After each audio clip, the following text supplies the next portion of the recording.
Hello viewers, welcome to my channel. आज हम लोग सिविल इंजीनियरिंग का एक न्यू सब्जेक्ट स्टार्ट करने जा रहे हैं, that is design of steel structure. तो जब हम लोग स्टील स्ट्रक्चर की बात करेंगे तो सबसे पहले हमको जानना होगा कि स्टील स्ट्रक्चर होता क्या है और हमको क्या क्या सिलेबस पढ़ना है और कौन कौन से आईएस कोड इसमें फॉलो करते हैं। तो आइए जानते हैं कि क्या होता है आपका steel structure.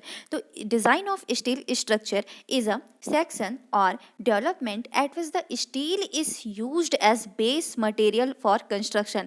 It means construction के लिए हम लोग बेस मटेरियल किसका यूज़ करेंगे? सिर्फ और सिर्फ स्टील का यूज़ करेंगे। ठीक है, जैसे आरसीसी में हमारा base material concrete plus steel होता है, पर इसमें हमारा क्या होगा? सिर्फ और सिर्फ स्टील हम लोग यूज़ करेंगे बेस मटेरियल के लिए।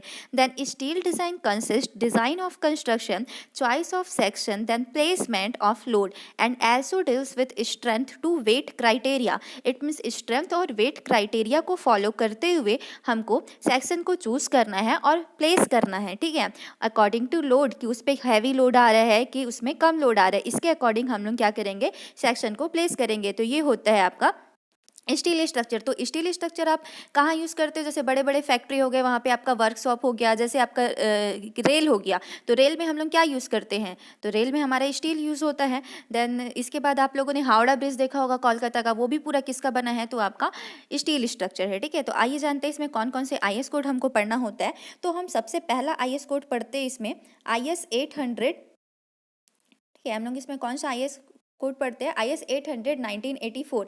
अब इस IS 800 1984 का क्या मतलब है? कई बार इंटरव्यू में डायरेक्ट पूछते हैं कि आप IS 800 1984 से क्या समझते हो? तो IS आपका है इंडियन स्टैंडर्ड और 800 आपका है सीरियल नंबर की। कौन सी सीरियल नंबर पे आपका ये कोड है? देन 1984 आपका ईयर ऑफ पब्लिकेशन है कि कौन से ईयर में आपने इस कोड को पब्लिश किया है। तो ये आपका ओल्ड कोड है और ये किस पे बेस्ड होता है? तो वर्किंग स्ट्रेस मेथड पे बेस्ड होता है and general construction and steel का आपका कोड ऑफ प्रैक्टिस का ये कोड है। देन आपका IS 800 2007, ये आपका क्या है? न्यू कोड है, एलिसम पे बेस्ड है, ये लिमिट स्टेट मेथड पे बेस्ड है, ये भी आपका general construction and steel cored of practice है। तो आगे जब हम लोग पढ़ेंगे तो ये दो कोड फॉलो करके हम लोग डिज़ाइन करेंगे स्ट्रक्चर का। ठीक है, अब मैं थोड़ा उस सिलेबस का आपको ओवरव्यू दे देती हूँ कि हम लोग स्टील डिज़ाइन में क्या क्या पढ़ने वाले हैं। ठीक है, तो हमारा first chapter introduction and definitions होगा, जिसमें हम लोग मटेरियल की प्रॉपर्टी, कौन कौन से टाइप के लोड आ रहे हैं स्ट्रक्चर में, लोड का कॉम्बिनेशन क्या होगा, structural steel just like rolled section वगैरह, जैसे आपका ISHB सेक्शन,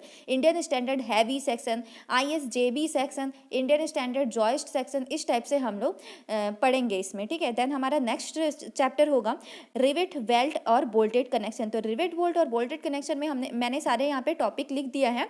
ठीक है, तो ये कैसा होगा डायग्राम से समझते हैं। तो ये देखिए, इसमें आपका क्या होगा? जैसे ये बट जॉइंट हो गया, ये आपका लैप जॉइंट हो गया, ये C corner joint, then edge joint, then आपका टी जॉइंट। इस प्रकार से हम लोग सारे प्लेट्स को जोड़ जोड़ के क्या बनाएंगे? एक जॉइंट्स बनाएंगे और वेल्डेड कनेक्शन पढ़ेंगे। देन रिवेटेड कनेक्शन पढ़ेंगे। तो रिवेटेड कनेक्शन कैसा होगा? ये हम लोगों ने क्या किया? एक गजट प्लेट से हम लोगों ने क्या किया? ये प्लेट को जोड़ दिया और यहाँ पे क्या कर दिया हम लोगों ने? रिवेटिंग के थ्रू क्या किया? इस कनेक्शन को फिक्स्ड कर दिया। तो ये आपका क्या कहलाएगा? Rivet connection.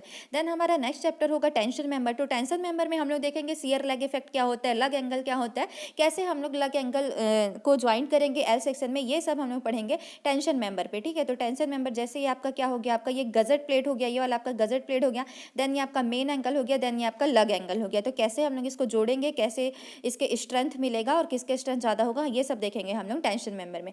Then compression member आपका फोर्थ यूनिट है, ये बहुत इंपॉर्टेंट चैप्टर है, यहाँ से आपका एग्जाम में क्वेश्चन आना ही आना है। वैसे तो सारे चैप्टर से आपका एक एक क्वेश्चन आता ही है, पर यहाँ से आपका 2 या 3 क्वेश्चन किसी किसी एग्जाम में आ जाते हैं। तो कंप्रेशन मेंबर में हम लोग मेन पढ़ेंगे यहाँ पे कि critical load on the compression member में कौन कौन सा लोड आ रहा है, देन हम कंप्रेशन मेंबर में कौन कौन सा लोड आ रहा है ये पढ़ेंगे, then lacing system, then battening connection, tag riveted and effective length of the column and design of compression member हम लोग इसमें पढ़ेंगे। तो ये मैंने आपको डायग्राम से ओवरव्यू यहाँ पे दे दिया। ये आपका सिंगल लेसिंग सिस्टम है, एक साइड लगा है, यहाँ पे दोनों साइड लगा है, तो डबल लेसिंग सिस्टम, देन आपका बैटनिंग हो गया। देन नेक्स्ट चैप्टर हमारा होगा कॉलम बेस। तो कॉलम बेस में हम लोग देखेंगे कि कैसे कैसे लोड ट्रांसफर आपका कैसे कैसे लोड ट्रांसफर होगा और बेस प्लेट कितने टाइप का होता है, देन क्रिटिकल सेक्शन, ये सब हम लोग किस में देखेंगे? कॉलम बेस में देखेंगे। तो ये मैंने कॉलम बेस का एक डायग्राम आपको बताया। ये वाला नीचे वाला आपका क्या है? फुटिंग है जो सीमेंट कॉन्क्रीट से बना है। देन ये आपका क्या है?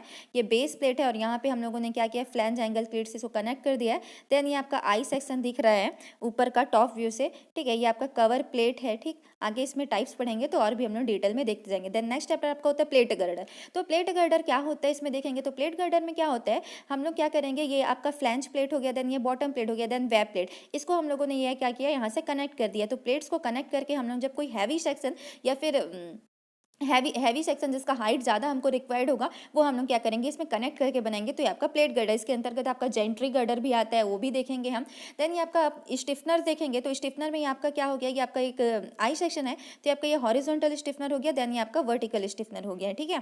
तो ये भी हम लोग पढ़ेंगे। देन नेक्स्ट चैप्टर हमारा होगा बीम एंड फ्लेक्सर मेंबर। तो बीम एंड फ्लेक्सर मेंबर में कितने टाइप का बीम होता है, ठीक है, उस पर बकलिंग क्राइटेरिया क्या है, क्रिपलिंग क्राइटेरिया क्या है, और वेब रेजिस्टेंस क्या है, ये सब हम लोग देखेंगे। जैसे आपका एक आई बीम हो गया, ठीक है, ये आपका आई बीम हो गया, एच बीम हो गया। तो आई बीम हम लोग क्या किए, इस सेक्शन को काट के देखे तो हमको क्या दिख रहा है, ये आई सेक्शन दिख रहा है, इसका क्रॉस सेक्शन, तो ये हम आई बीम यूज करें। इसी तरीके से हम लोग टी बीम भी यूज करते हैं और कई सारे हैवी बीम यूज करते हैं।